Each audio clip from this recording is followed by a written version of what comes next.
Hello, everyone. I'm Becca, dietitian by trade, mom 24/7, wife from the start, and when there's a few extra hours in the day, you might find me hitting the trails or on horseback. And I'm Kara, a therapist to women, a mom to a boy, an entrepreneur, mountain junkie, and a postpartum runner. And this is Fit for a Queen, a podcast that's devoted to the female athlete wanting to balance the teeter-totter of all the things we desire out of life as women. Performance, health, intellect, and taking time for self, even if we only get 1 minute out of the day.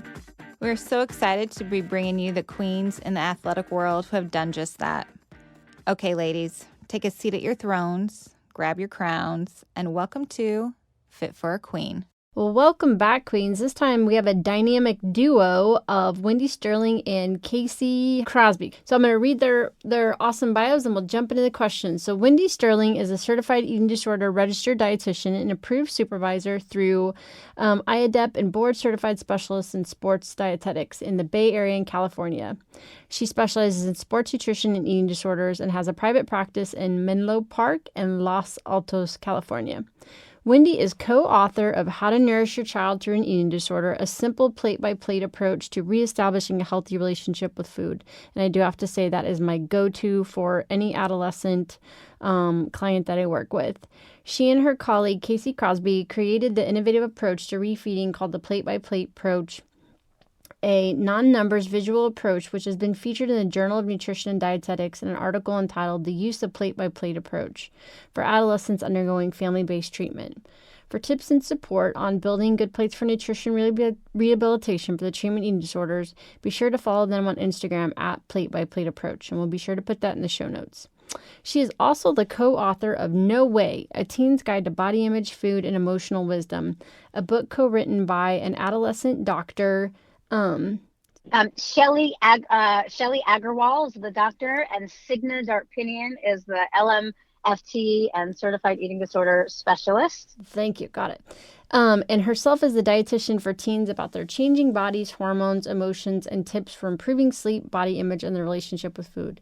And again, that's a book that I've read, and I loved the fact that, especially for adolescents that may not know the words to put with that, it does a great job of kind of prompting, journaling, and putting it in a way that's more relatable for our younger individuals. Wendy has been the team nutritionist at Oakland Athletics since 2016, and she's consulted for the Golden State Warriors, New York Jets, boo, just kidding, New York Islanders, and Hofstra University women's lacrosse and volleyball teams, where she's worked directly with players to improve endurance, speed, and explosiveness. Wendy has also worked closely with Minnow School since 2014, where she developed a sports nutrition curriculum for the athletics program and is consulted for the Santa Clara Aquamaids synchronized swim team. She is a sports performance nutrition consultant for a variety of sport agencies where she helps athletes achieve peak performance for the NBA and NFL Combine. Wendy's part of the United States Olympic Committee Sports Dietitian Registry, and she works closely with competitive athletes in order to enhance sports performance and gain a competitive edge. Wendy also worked at the Healthy Teen Project, an intensive outpatient program and partial hospitalization program for teens struggling with eating disorders. Wendy provided nutrition counseling to children and adolescents in the Eating Disorder Center at Cohen's Children's Medical Center of New York. There she worked as a part of a multidisciplinary team evaluating and treating a spectrum of eating disorders and disordered eating. She's conducted research in areas of amenorrhea, osteoporosis, metabolism on adolescents with eating disorders, and her publications can be found. We'll put those in the show notes as well. She's on the clinical advisory board of Project Heal, which is a nonprofit organization created to aid in the funding for treatment of eating disorders. And Wendy received her degree from Cornell University, as well as her master's degree in nutrition education from Teachers College. Wendy also was a former competitive dancer and All-American cheerleader. And for Casey, she is a registered dietitian and board-certified sports specialist, so you can see dynamic duo. She currently serves as Director of Nutrition Services for the Healthy Teen Project and co-author of the book How to Nourish Your Child, which we're going to talk about more with the simple plate-by-plate approach. She has published 3 scholarly articles, including the use of plate-by-plate approach for adolescents. Casey previously served as lead dietitian for the Lucille Packard Children's Hospital Comprehensive Care Program for Eating Disorders at Stanford. Whew. You guys are some pretty badass women. Thank you. Thank you. Thank you, Becca. And thank you for having us today. Oh, Yeah, thank you so absolutely. much. So I'm a big fan of the work, and that's why I wanted to have you guys on, because in a world that is so obsessed with numbers, it's like we've just forgotten how to gather around the table and make our plates. And so I generally try to work my clients into this approach. And I would love for you guys to speak why you feel this is a more healthier way to approach meal planning.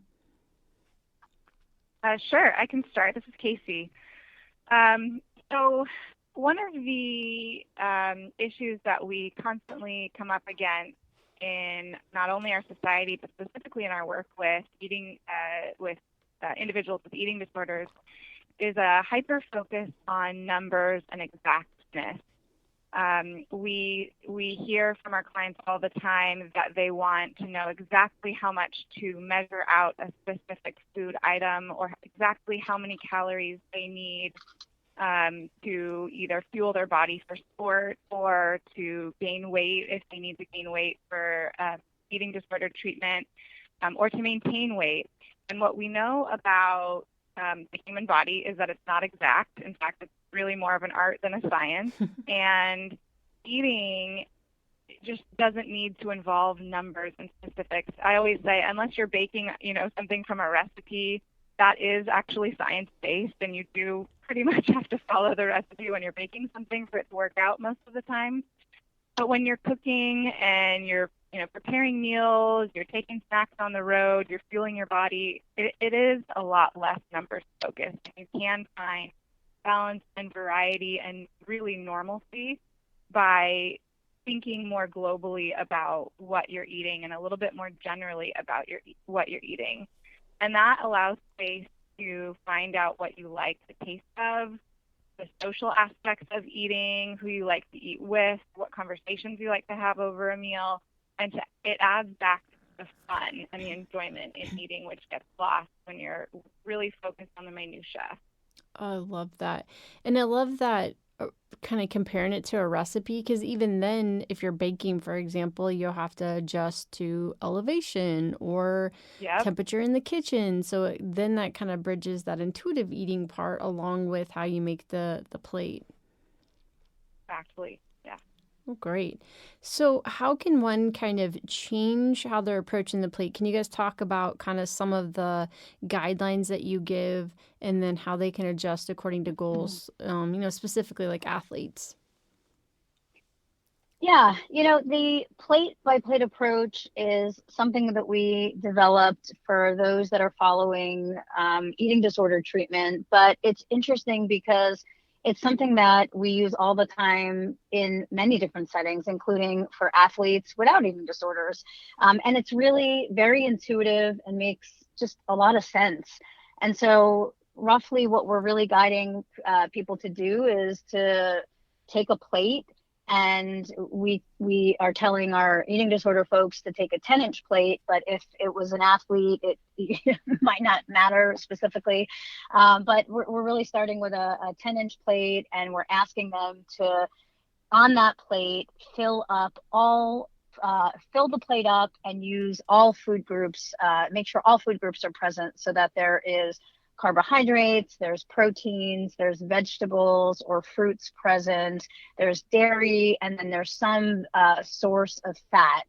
And then on that plate too, typically we're doing half of that plate that's coming from carbohydrates, which is like that in eating disorder treatment, because if you think about what sometimes some of those patients might be doing, a lot of times we see plates that are half plates coming from fruits and vegetables, which is not necessarily caloric enough to help them with the task of refeeding, and also causes a lot of GI distress, which can be hurting their stomach or causing a lot of bloating. And so we ask for half plate to be carbohydrate, a quarter of the plate to be protein, and a quarter of the plate to be coming from fruits or vegetables, which is a bit of a switch from what sometimes some of our patients are used to with some dairy and some fats. And also for athletes, that makes a lot of sense too, because really most athletes need about 50 to 60%, if not more, of their diet coming from carbohydrate. And so that actually makes a lot of sense.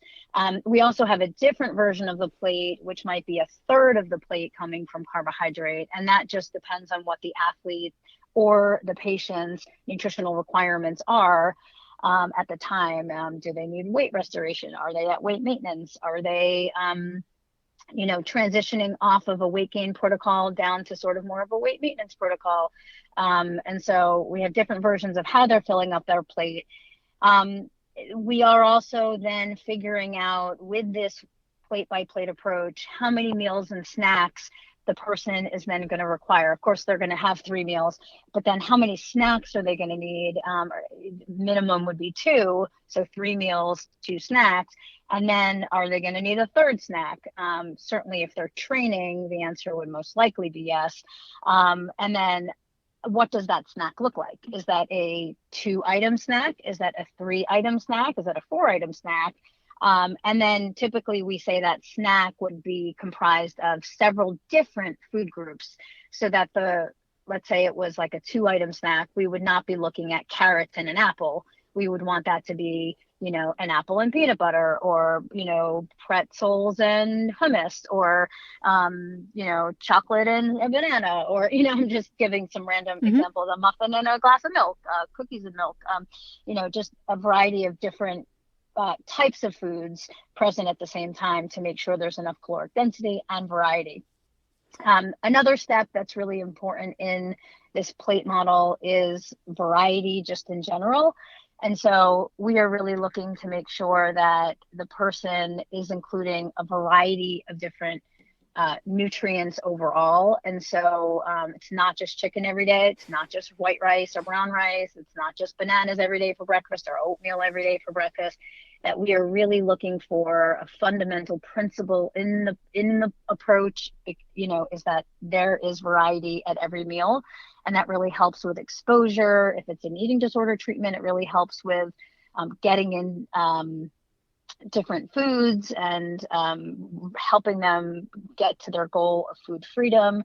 If it's an athlete that we're doing this with, let's say non-eating disordered athlete, then it really helps to get them just different nutrients. Chicken has different nutrients than red meat, right? Bananas are high in potassium, but don't have vitamin C that an orange has. And so, and then making sure that the meal just in general makes sense. And so that's basically the fundamentals. Case, is there anything I missed or anything you want to add? Yeah, and then there's the final review is our last step in this process, where we really are focusing on cohesiveness and how the plate looks.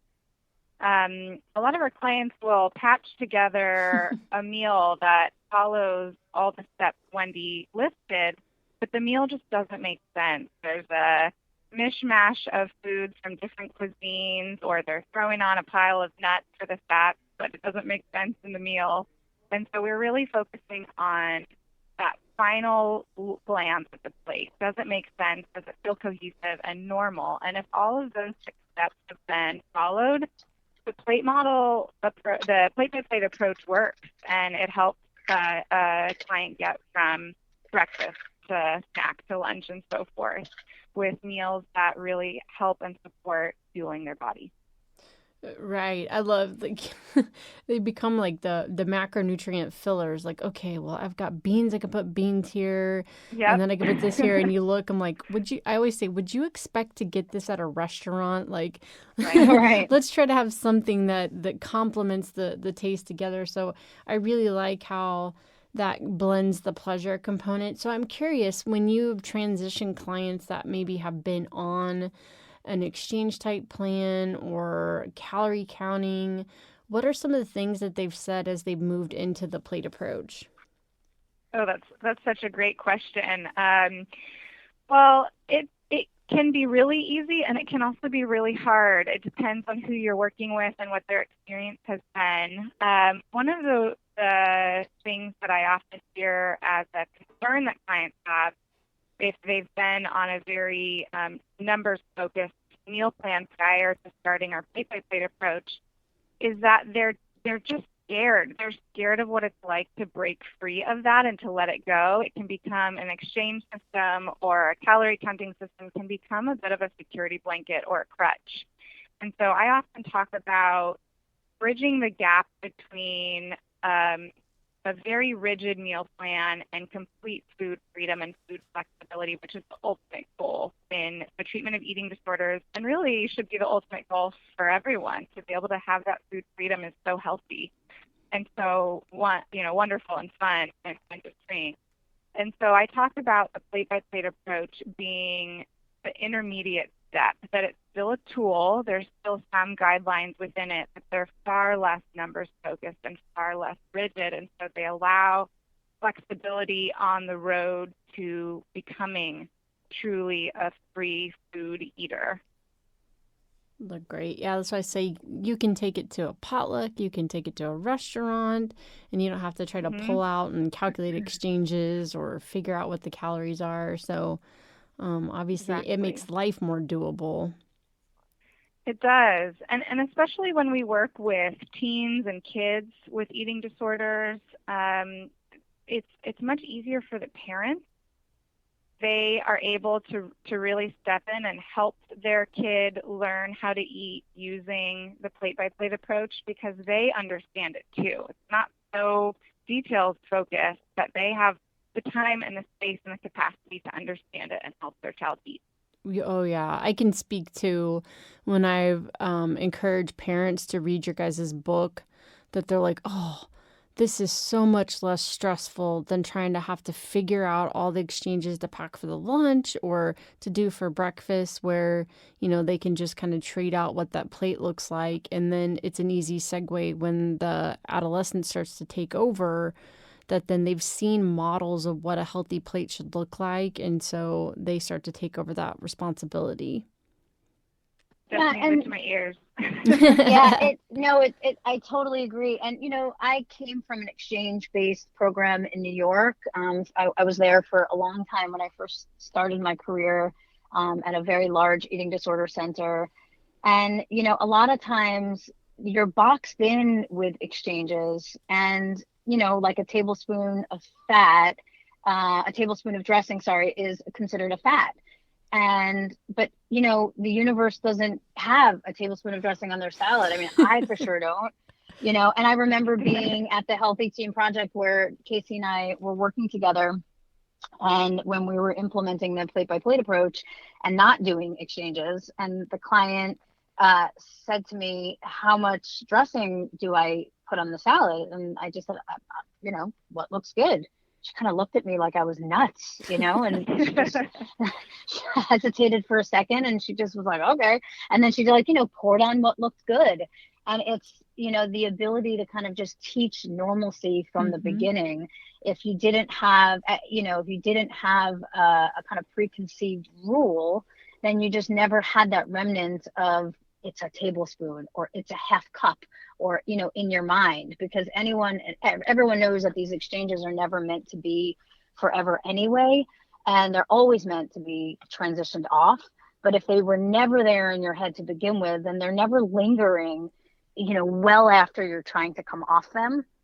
And so when we transition people, to kind of be in a recovered stage, it's just so seamless. It really, I think that's our favorite part, is that it's just not a struggle to kind of get them off the exchanges. And it's also not a struggle because they're just doing plates. It's just the plate. And I've always found, and I don't know, Casey, if you've agreed, you must see this at the Healthy Team Project a lot, which is that sometimes these exchange plates, they look funny to me. Like they don't they look small. Like they just don't look robust. They don't look more importantly, they don't look cohesive. Right. Because it's really easy with the exchange system to mix and match, a bunch of foods that are all measured out, but it doesn't make sense. The plate doesn't have to make sense. Well, so that's actually my favorite step in our plate-by-plate approach, is that last part. Is it cohesive? Does it look yummy? Is it normal? it's so important to teach our clients that piece. Well, do you guys think because we have become such a society that wants to follow the recipe in rigid rules that we've kind of forgot like the intuitive cooking like grandma would have? We're like, oh, Yeah. this will taste good with this. Let's try it. And it seems like we've lost creativity in the kitchen. Well, Absolutely. I don't think people know how to cook. And I talk about that a lot. I do that work a lot actually with mostly my older clients who I see. I have a bunch of kind of young adults now, some of whom just got married, and I'm recovering from an eating disorder, and they just don't know what to do. And so some of the nutrition work is actually like, how do you make quick and easy recipes or food really food that does not require an extensive amount of cooking. And one of my patients was telling me the story, and I think I posted a thing on Instagram. It was like one of my first Instagram posts. I didn't even know how to do Instagram at the time. and if I looking back, if I could do it again, I would have changed some things, because I like posted this thing on asparagus, and it was really funny because it wasn't funny. The story wasn't funny, but basically she was telling me how she was like learning how to cook. This was a different client, and she was learning how to cook, and she found this recipe, and there was like 15 steps or something like that to make asparagus. I was like, whoa, wait a second, hold on. Like, what's going on? Like, I don't get it. Like, you just olive oil, salt, pepper, Yeah, and I think a throw lot it of in the oven. just throw it in the oven. Like, I am working full time. I've got 2 kids. I cannot be bothered with like extensive recipes when I am preparing my meals.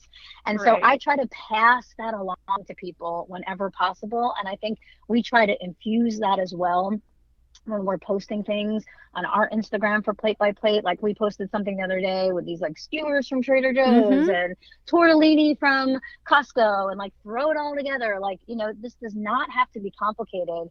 Quick and easy. Parents are overwhelmed, and like people just need to get back in the kitchen and like cooking easy, nothing complicated. Yeah, and that's not taking it away by using, convenience foods have gotten such a bad rap, but it's such a widespread term that it could just be already made tortellini that you throw on a bed of pasta and vegetables and then do a cube of pesto sauce. And yeah, you use convenience items, but that's still a nice, nutritious, yummy dinner. Well, convenience foods have come a long way. I mean, I think there are some really great things out there too. Yeah. Besides, you got to go to Trader Joe's to get your peanut butter cups. Oh, those are the best. Or all the pumpkin things, right? Right. Oh, those are my favorite. Becky, you nailed it. Those are my favorite. Oh, well, I love it. So I'd like to hear from both you ladies. You're nice and busy just as I am. How do you balance the Phit philosophy of continuing to perform, managing health, intellect, and taking a few minutes for self? Oh, that's such a great question. I can start if you want, Wendy. Sure.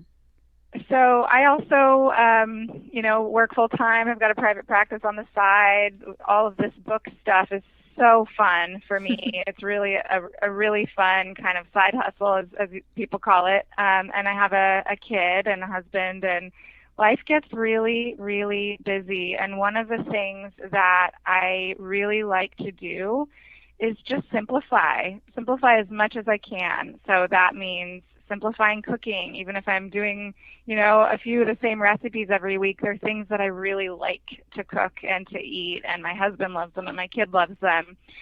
Making sure to just get outside every day, even if it's not formal exercise. It's a walk around the neighborhood, or a lunch on a lunch break. I'm walking around. And making sure to laugh and have fun with my family and my friends, and to be social. Those things really make me feel fulfilled. And from a professional standpoint, I love what I do. It really is, what I do never feels like a job. And that's, I think, one of the best parts about this work, is that it's rewarding, it's fun, it's creative. It really stretches my limits professionally and intellectually, and I just love it, and that makes me feel like I have the balance. Great. Great. Yeah, I think that's a good question. I as well love what I do, and find a job you love and never work a day in your life. And Right. I seriously feel super, super blessed to just love it. Like all aspects of whether I'm with clients or, writing or just, you know, playing around on Instagram lately or just kind of whatever it is. And so I feel like that really does fuel me and excite me and keep me engaged and motivated.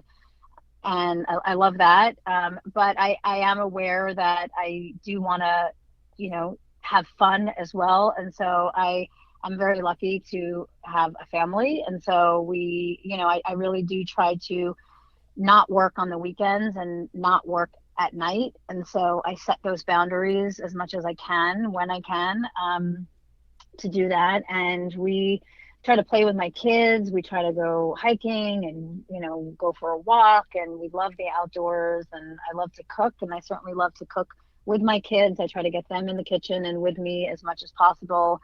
I love to go out with my friends when I can, grab a friend here and there. And so I feel like I'm still evolving in that area and looking for other, outlets. But I think that's a work in progress. But I think, and also sleep is a very big priority. Oh yeah, It's that's a good one. very, very big priority to me is to try to just make sure I'm in bed and getting enough sleep. I've always been that way, and I definitely need my sleep. My husband does too.